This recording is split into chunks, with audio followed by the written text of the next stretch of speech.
sidang promosi atas nama Saudara Mukriani Mukran dengan nomor pokok P0030312002 dengan judul disertasi analisis karakteristik pendapatan pekerja transit di Makassar. Saya nyatakan dibuka.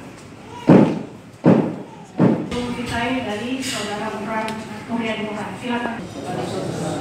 Terima kasih untuk waktu dan kesempatan yang diberikan kepada saya. Terima kasih untuk Bapak Ibu penguji. Respon terhadap keterbatasan sektor formal dalam menyerap akses tenaga kerja. Pada sektor formal tidak terserah. Pada sektor formal akan mencari usaha alternatif yang lebih mudah, yaitu masuk pada sektor informal.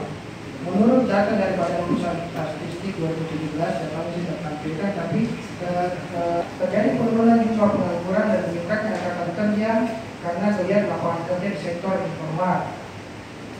Dari banyak penelitian, banyak yang berbicara mengenai formal job, tetapi untuk sektor informal, khususnya di transitory job ini, kurang yang melakukan penelitian di transitory